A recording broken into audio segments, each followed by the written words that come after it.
Welcome friends, इस video में हम बात करेंगे ट्रांसफार्मर के बारे में और उससे रिलेटेड जो भी कंपोनेंट लगते हैं इसमें यूज़ होते हैं उसके बारे में। तो फ्रेंड्स, ट्रांसफार्मर एक कॉमन सा वर्ड है जो कि उसका शब्द का अर्थ होता है कि ट्रांसफ़र करना। तो जो ट्रांसफ़र करने वाला जो यंत्र होता है, जो मैकेनिज़्म होता है, वो ट्रांसफार्मर कहलाता है।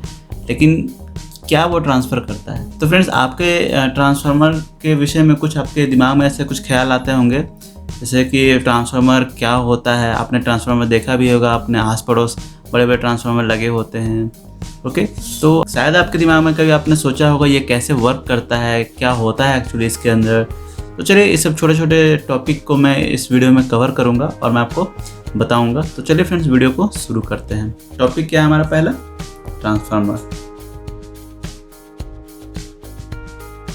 ओके, तो ये जो ट्रांसफार्मर है, तो इस विषय में हम यहाँ पर बात करेंगे। तो देखिए फ्रेंड्स, ऐसे ट्रांसफार्मर तो बहुत तरह के होते हैं। अगर आप ट्रांसमिशन या फिर डिस्ट्रीब्यूशन लेवल पर बात करेंगे तो फ्रेंड्स, ट्रांसफार्मर तो बहुत तरह के, जैसे आप कंस्ट्रक्शन के अकॉर्डिंग बोलेंगे या फिर फेज के अकॉर्डिंग बोले तो फेज के अकॉर्डिंग ट्रांसफार्मर दो तरह के होते हैं, single phase, three phase. Okay, जैसे सिंगल फेज और थ्री फेज। और फ्रेंड्स, अगर आप ये कहेंगे कि इसका जो कनेक्शन है, कनेक्शन में के अकॉर्डिंग ट्रांसफार्मर कितने प्रकार के होते हैं, तो उसमें बहुत तरह के, जैसे friends, star star connection, delta delta connection. Okay, तो इस तरह के। उसके बाद डेल्टा स्टार, स्टार डेल्टा,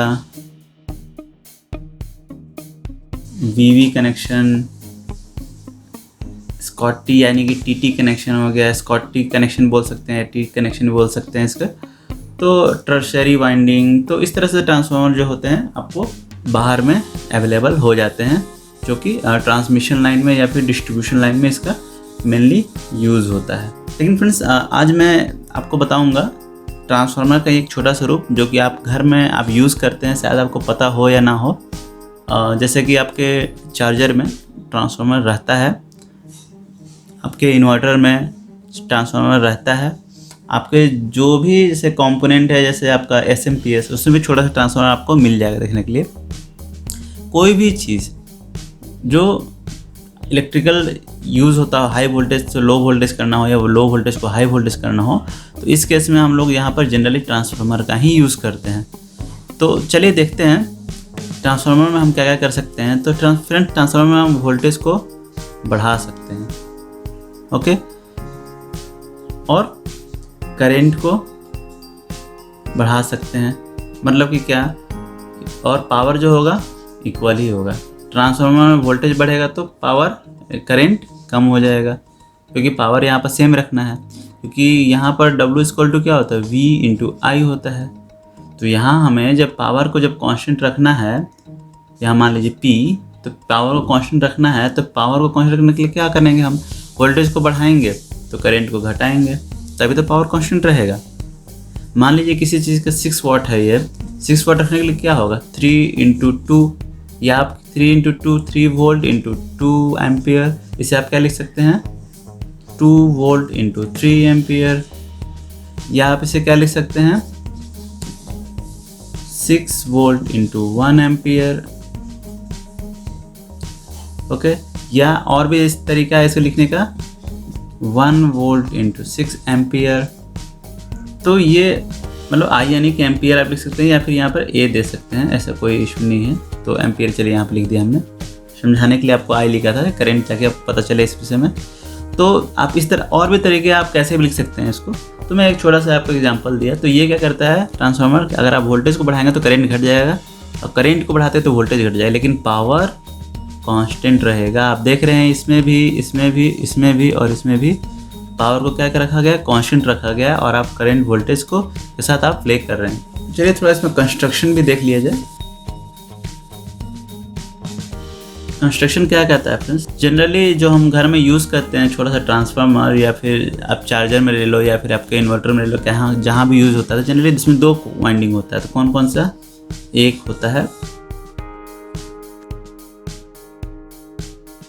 होता है प्राइमरी वाइंडिंग। फ्रेंड्स, ये तो रहा प्राइमरी वाइंडिंग। अगर आपको ट्रांसफार्मर को स्टेप डाउन टाइप का बनाना है, स्टेप डाउन ट्रांसफार्मर बनाना है, तो क्या करना पड़ेगा, सेकेंडरी वाइंडिंग को कम रखेंगे। ओके, स्टेप डाउन, ये स्टेप डाउन ट्रांसफॉर्मर हो गया। लेकिन फ्रेंड्स अगर आपको स्टेप अप ट्रांसफॉर्मर बनाना है तो कैसे बनाएंगे?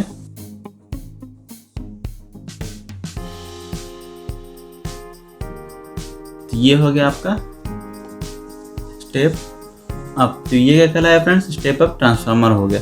यानी कि स्टेप डाउन ट्रांसफार्मर क्या हो रहा है, क्या हम स्टेप डाउन कर रहे हैं यहाँ पर? तो आप देख के बताइए।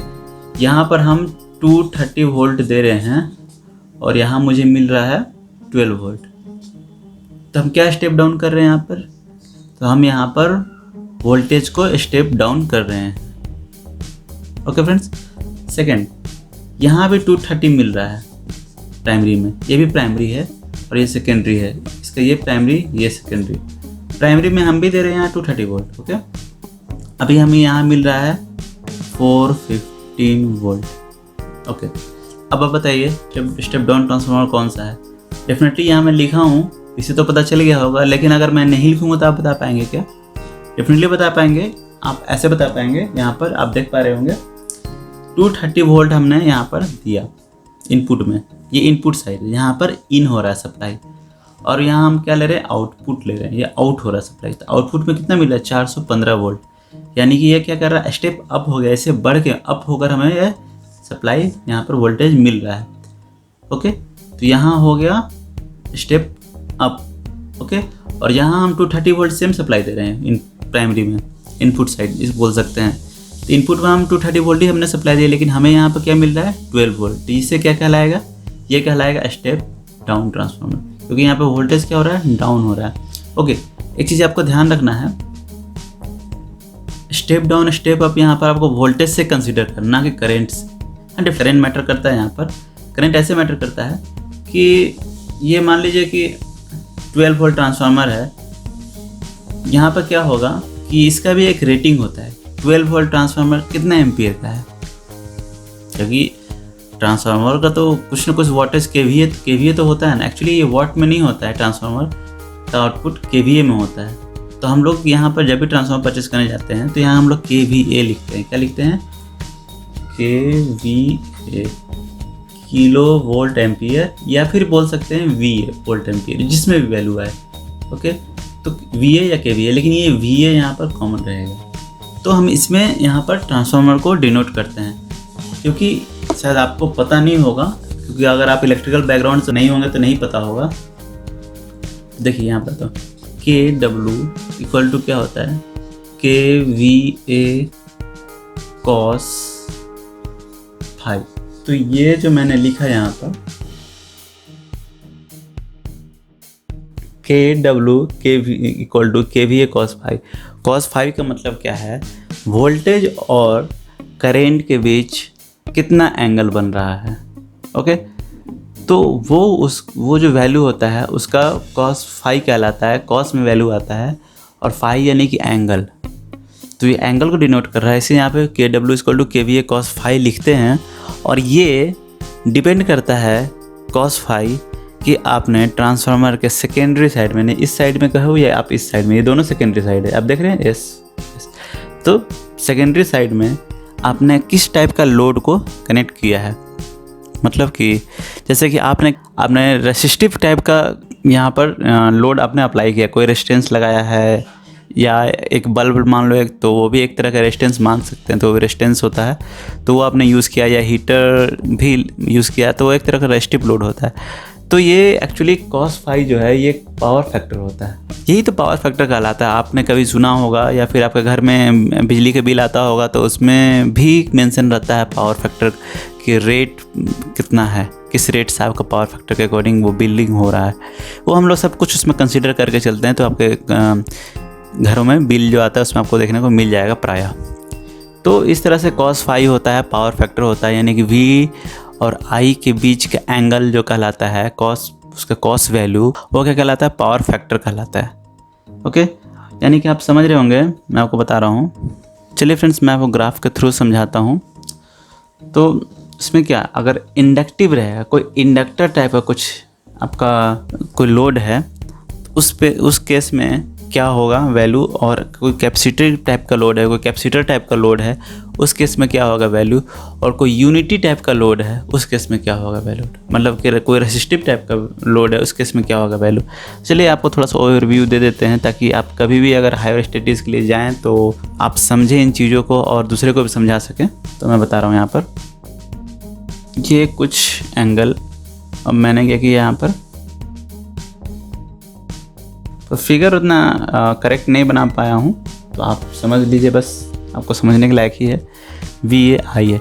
अब यहाँ पर मैं आपको बता पा रहा हूँ, जैसे कि देखिए यहाँ पर वी जो है, वी यहाँ पर 90 डिग्री लीड कर रहा है, ये क्योंकि ये पहले 90 डिग्री पहले ही शुरू हो गया, लेकिन उस समय क्या था, आई की वैल्यू 0 थी। ओके, यहाँ आई की वैल्यू 0 यानी कि आई क्या हो रहा है, लैग हो रहा है, और वी क्या हो रहा है, लीड हो रहा है। आई लैग हो रहा है, वी लीड हो रहा है, ये किस केस में होगा, इन चीज़ को समझिए फ्रेंड्स। आई लैग हो रहा है, वी लीड हो रहा है, ये होगा आपका इंडक्टिव केस में। अगर इंडक्टिव टाइप का कोई लोड होगा तो वहाँ पर करंट पीछे हो जाता है और वोल्टेज आगे चला जाता है। लेकिन अगर यहाँ पर आई लीड कर रहा है और वी लैग हो रहा है, उस केस में क्या होगा, आई लीड कर रहा है और वी लैग हो रहा है, यानी कि ये किस टाइप का लोड है, कैपेसिटिव टाइप का लोड है। तो कुछ इस तरह से पावर फैक्टर होता है, मैं आपको बता रहा हूँ एंगल के थ्रू। तो और एक चीज़ और मैं बताना चाहूँगा, रेसिस्टिव लोड कैसा होगा। तो इस पिक्चर को फिर से ड्रॉ कर लेते हैं एक बार और।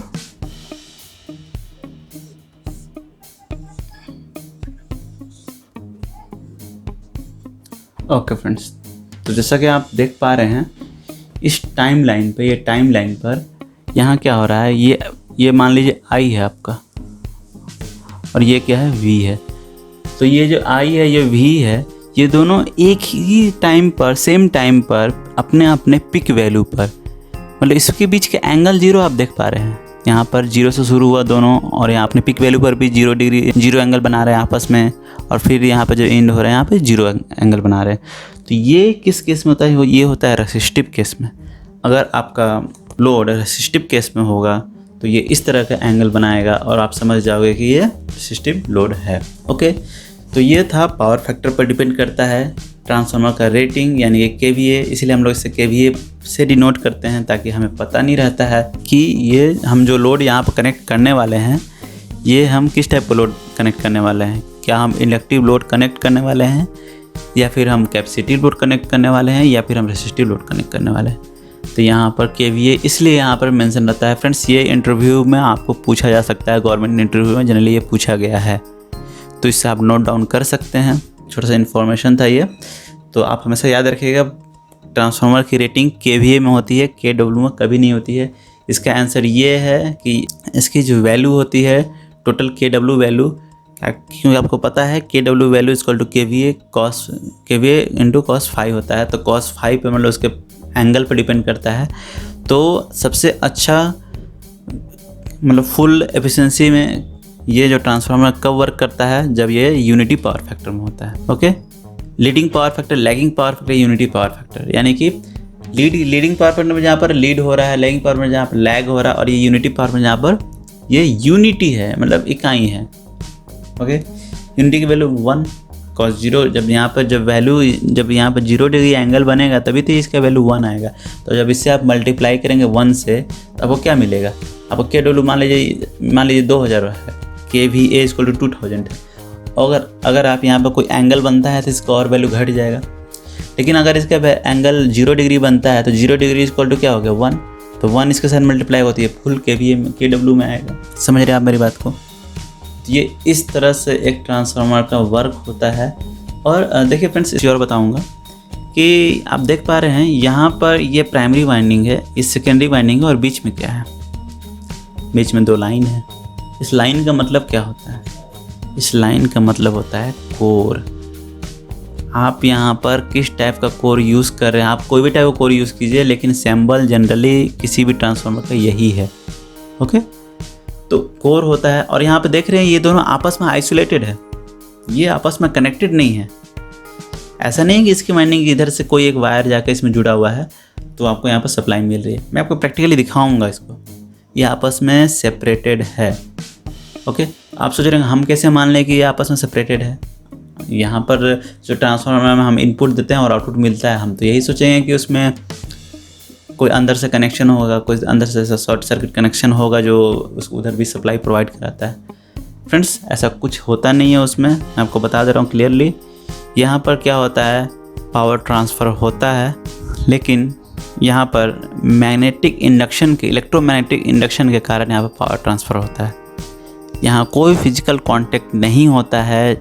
जनरल ट्रांसफार्मर में कोई फिजिकल कांटेक्ट नहीं आपको देखने को मिलेगा, होता ही नहीं है। यहाँ जब भी पावर ट्रांसफ़र होगा इलेक्ट्रोमैग्नेटिक इंडक्शन के कारण ट्रांसफ़र होगा। आप इसमें एसी सप्लाई देंगे, यहाँ पर क्या होगा, आप मान लीजिए एग्जांपल के लिए आप इसमें एसी सप्लाई दिया, तो यहाँ क्या होगा, मैं इंडक्शन बना, तो ये क्या करेगा 50 हर्ट्ज़ तक ऐसे ऐसे ऐसे ऐसे ऐसे ऐसे ऐसे, ये आपको क्या कर रहा है, ये इंडक्शन क्रिएट कर रहा है कुछ।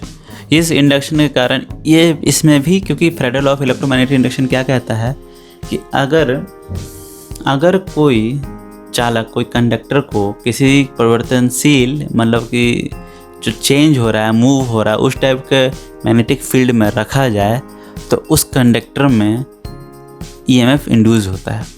या फिर किसी चालक को किसी मैग्नेटिक फील्ड में रिमूव कराया जाए, घुमाया जाए, मूव कराया जाए, तो उस केस में भी कंडक्टर में ईएमएफ जनरेट होगा। तो यहाँ पर कौन सा केस हो रहा है, या फिर दोनों ऐसा होना चाहिए, ये मैग्नेटिक चालक भी मूव होना चाहिए, कंडक्टर भी मूव होते रहना चाहिए और मैग्नेटिक फील्ड भी मूव होते रहना चाहिए। उस केस में भी आपका ईएमएफ जनरेट होगा, किस में, कंडक्टर में। तो यहाँ पर क्या हो रहा है, यहाँ पर हो रहा है, आप क्योंकि एसी करंट दे रहे हैं, एसी सप्लाई दे रहे हैं, ये एसी सप्लाई है, ये रहा एसी सप्लाई। आप यहाँ पे क्या देते हैं, ट्रांसफार्मर में एसी सप्लाई देते हैं। आपने कभी डीसी सप्लाई वाला ट्रांसफार्मर देखा है? आपने नहीं देखा है। कभी क्वेश्चन में भी आए तो आप डेफिनेटली ये मान के चलिए कि एसी सप्लाई का ही ट्रांसफार्मर होता है, डीसी का नहीं होता है। क्यों नहीं होता है बाद में बताएंगे, चलिए इस पर फोकस करते हैं। तो यहाँ पर क्या है, एसी सप्लाई देते हैं। तो एसी सप्लाई यहाँ पर देने पर क्या होता है, क्योंकि अल्टरनेटिंग करंट है। अल्टरनेटिंग करंट यानी कि क्या, ऐसे ऐसे ऐसे ऐसे मूव हो रहा है ये। तो जब ऐसे ऐसे मूव हो रहा है ये, यानी कि अब देख पा रहे हैं ये ऐसे करके मूव होता जा रहा है, फिर ऐसे चला जा रहा है। तो इसमें क्या हो रहा है कि यहाँ पर डायरेक्शन चेंज हो रहा है, प्लस माइनस हो रहा है। ओके, तो जब डायरेक्शन चेंज हो रहा है तो यहाँ भी फ्लक्स का भी डायरेक्शन चेंज होगा, कभी इधर आया, कभी इधर आया, कभी इधर आया, कभी ऐसे ऐसे ऐसे ऐसे ऐसे मूव हो रहा है ये भी। तो उस केस में क्या आ रहा है, ये क्या है कि रिमूवल मैग्नेटिक फील्ड यहाँ पर जनरेट हो रहा है, बार बार मूव होने वाला मैग्नेटिक फील्ड जनरेट हो रहा है। तो यहाँ पर north south, south north, north south, south ऐसा जनरेट हो रहा है। तो क्या हो रहा है यहाँ पर एक मतलब कि कंडक्टर बिल्कुल यहाँ पर स्थिर है, बिल्कुल यहाँ पर इसमें कोई हलचल नहीं है, डायनेमिक नहीं है, स्टैटिक टाइप का है कंडक्टर। लेकिन यहाँ जो मैग्नेटिक फील्ड है ये डायनेमिक टाइप का है। डायनेमिक टाइप का होने के कारण यहाँ पर सेकेंडरी में Friedel law of electromagnetic induction की थ्योरी के अनुसार यहाँ पर ईएमएफ जनरेट होता है। अब ये डिपेंड करता है ईएमएफ ज़्यादा मिलेगा या कम मिलेगा उसके टर्न्स पे। ये जब टर्न, एक टर्न, 2 टर्न, 3 टर्न्स, तो उसके ऊपर डिपेंड करता है कितने टर्न्स यहाँ पे यूज़ कर रहे हैं, उसके ऊपर डिपेंड कर। देखिए यहाँ पे ज़्यादा टर्न्स हमने यहाँ पे यूज़ किया है, इसलिए ये कहलाया है स्टेप अप ट्रांसफार्मर सेकेंडरी में। अगर यहाँ पर सेकेंडरी में हमने कम टर्न्स यूज़ किए हैं, इसलिए कहलाया है स्टेप डाउन ट्रांसफार्मर। तो आपके टर्न्स के ऊपर डिपेंड करता है कि आपका सेकेंडरी टर्न्स के ऊपर डिपेंड करता है कि आपका ट्रांसफार्मर स्टेप अप है या स्टेप डाउन है। ओके, और ये कोई इसमें इलेक्ट्रिकल कनेक्शन नहीं होता है, आप इसे भी नोट कर लीजिए। वीडियो को बिल्कुल भी स्किप करके मत देखिए फ्रेंड्स, क्योंकि इसमें बहुत सारा इन्फॉर्मेटिव नॉलेज है, आपके गवर्नमेंट एग्ज़ाम के लिए बहुत हेल्पफुल है ये। ओके, और ना केवल गवर्नमेंट एग्ज़ाम के लिए, आपके कोई प्राइवेट कंपनीज़ के एग्ज़ाम होंगे या फिर आपका आपका नॉलेज के लिए ये बहुत इंपॉर्टेंट वीडियो हो सकता है आपके लिए, तो इसे पूरा देखिएगा। तो ये कुछ ऐसे यहाँ पर बिहेव होता है ट्रांसफार्मर का। तो मैंने आपसे बताया था कि इसमें कोई फिजिकली कोई इसमें कांटेक्ट नहीं होता है। तो चलिए हम इसमें देखते हैं कैसे फिजिकली कांटेक्ट नहीं होता है, हम इसे टेस्ट करके देखेंगे। ओके, तब हम इस पर बिलीव करेंगे। तो फ्रेंड्स, आप ये जैसे कि देख पा रहे हैं स्क्रीन पर, ये एक मैंने छोटा सा ट्रांसफार्मर आपको डेमो के लिए दिखाया हूँ। तो इसमें क्या है आप देख पा रहे हैं यहाँ फ्रेंड्स, ये जो है आपका प्राइमरी साइड है। ओके, ओके, ये जो है आपका प्राइमरी साइड है और ये जो है आपका सेकेंडरी साइड है। फ्रेंड्स आपको मैं इसे टेस्ट करके दिखाऊंगा, फिर आप यहाँ डिसाइड करेंगे कि ये स्टेप अप ट्रांसफार्मर है या स्टेप डाउन ट्रांसफार्मर है। तो चलिए फ्रेंड्स, इससे पहले हम ये सब जांच करें, इसकी टेस्ट करें, तो ये एक चीज़ और क्लियर कर देता हूँ मैं। प्राइमरी वाइंडिंग सेकेंडरी वाइंडिंग के बीच में ये जो आपको लाइन बता रहा था मैं, ये लाइन जैसे, और ये लाइन, ये कोर कहलाता है। ये देखिए फ्रेंड्स, यहाँ पर ये जो कवर में जो ये पड़ा हुआ है, ये ही तो कोर है ये। ओके, तो ये कोर होता है। ये कोर क्या काम है यहाँ पर? तो यहाँ पर फ्रेंड्स कोर का काम होता है मैग्नेटिक फील्ड को सेटअप करने में हेल्प करना। ओके, यहाँ पर कोर ना रहता है, यहाँ पर केवल एयर रहता है इसके बीच, तो डेफिनेटली मैग्नेटिक कोर सेटअप होता, लेकिन उतना स्ट्रांगली नहीं होता कंपेयर करने पर इस आयरन कोर के। आयरन का कोर है इसलिए ये ज़्यादा अच्छा सिलिकॉन आयरन है, सिलिकॉन स्टील कह सकते हैं। 0.5%, 0.3 to 5% रहता है समथिंग इसमें। तो ऐसा कुछ इसमें कॉम्बिनेशन का एक कोर जो यूज़ किया जाता है। बड़े बड़े transformer CRGO, cold rod grain oriented core भी यूज़ करते हैं, hot rod grain oriented core भी यूज़ करते हैं। तो वो थोड़ा हम डीप में चले जाएंगे क्यों यूज़ करते हैं ग्रेन ओरिएंटेड। तो चलिए यहाँ पर मैं आपको बता रहा हूँ। तो ये कोर है, तो अब एयर कोर ट्रांसफार्मर भी मिलता है, ऐसा नहीं है कोर नहीं होता है अवेलेबल, तो उसका अलग पर्पस है। लेकिन फ़िलहाल के लिए ये जो कोर है, ये क्या करता है कि मैग्नेटिक फील्ड को सेटअप करने में हेल्प करता है। ओके, इस ट्रांसफार्मर को। तो चलिए हम इसका चेक करते हैं, ये फिजिकली आपस में कांटेक्ट होता है नहीं। तो चलिए देखते हैं। तो चलिए फ्रेंड्स, यहाँ पर हम प्राइमरी कॉइल को चेक करते हैं और देखते हैं इसमें कंटिन्यूटी आता है कि नहीं। तो फ्रेंड्स यहाँ पर देख पा रहे हैं, हम यहाँ पर कंटिन्यूटी मोड में से डाल दिए हैं और इसे आपस में चेक करके देखिए फ्रेंड्स, यहाँ पर ये हमें मिल रहा है। तो अब हम यहाँ पर क्या करेंगे, इसकी कंटिन्यूटी टेस्ट करेंगे। तो ये है, आप देख पा रहे हैं, ये जो है हमने इसे प्राइमरी क्या है ये, तो प्राइमरी को हमने ये 2 वायर से एलोंगेट कर दिया है, बड़ा कर दिया है इसे। तो हम यहाँ पर चेक करेंगे आपस में। तो फ्रेंड्स आप यहाँ पर देख पा रहे हैं, यहाँ पर कोई कंटिन्यूटी नहीं मिल रहा है। तो चलिए फ्रेंड्स, अब रेजिस्टेंस में एक बार डाल के देखते हैं क्या कोई रेजिस्टेंस है जिससे कारण हमें कंटिन्यूटी नहीं मिल रहा है। यस फ्रेंड्स, यहाँ पर रेजिस्टेंस मिल रहा है 3.20 समथिंग है रेजिस्टेंस।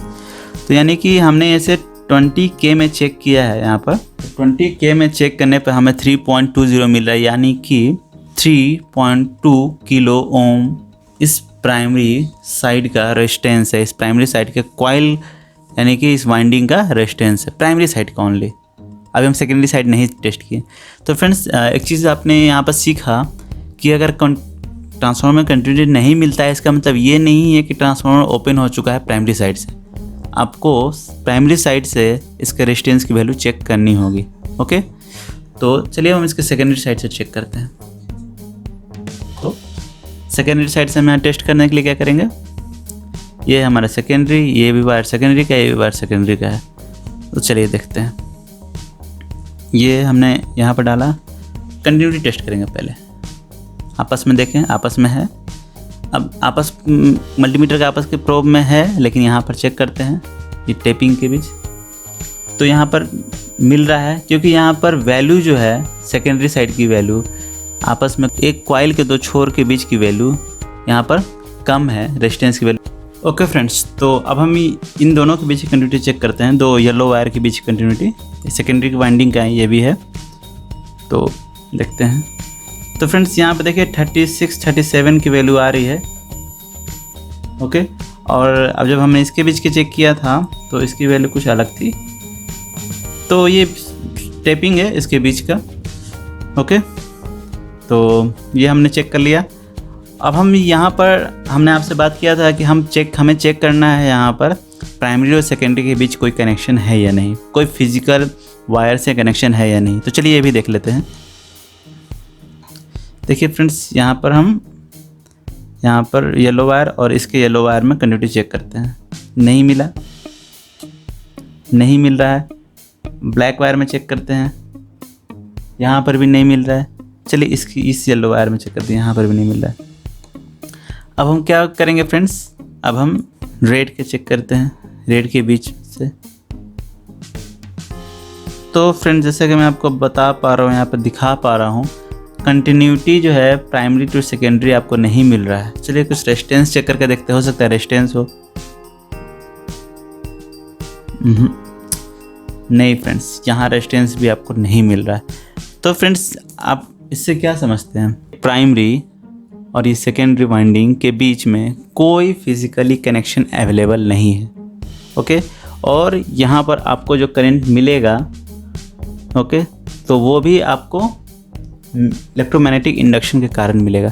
अब करंट क्या रहेगा वो भी मैं आपको बता देता हूँ, और ट्रांसफार्मर किस टाइप का है ये भी मैं आपको बता देता हूँ, लेकिन यहाँ पर प्रैक्टिकली बताता हूँ। तो फ्रेंड्स यहाँ पर हमने प्राइमरी वाइंडिंग को 230 या 220 वोल्ट से हमने इसे ऐड कर दिया, इसमें सप्लाई दे दिया 220 वोल्ट कनेक्ट कर दिया हमने।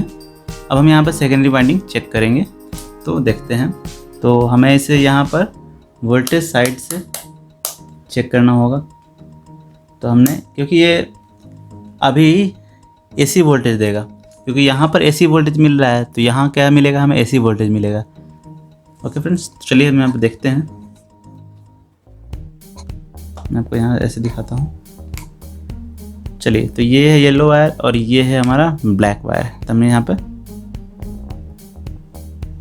ओके फ्रेंड्स, आप यहाँ पर देख पा रहे हैं 6 वोल्ट के समथिंग यहाँ पर आ रहा है। यहाँ पर देखिए 750 वोल्ट एसी पर हमने यहाँ पर सेलेक्ट किया है। उसके अंदर में जो भी रेंज का जो वोल्टेज होगा यहाँ पर आपको यहाँ पर शो हो जाएगा। तो हमने इसके बीच का चेक किया।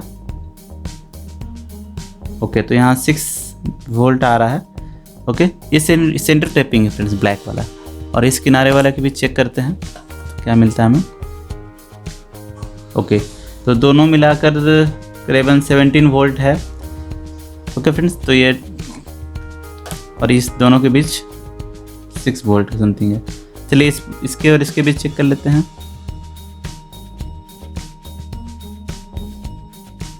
7 वोल्ट। ओके फ्रेंड्स, तो आपने इससे क्या सीखा, आप क्या समझें, ये कौन सा ट्रांसफार्मर हो सकता है? अगर आपका जवाब है कि ये स्टेप अप ट्रांसफार्मर है तो बिल्कुल गलत है। अगर आपका जवाब है तो ये स्टेप डाउन ट्रांसफार्मर तो बिल्कुल सही है।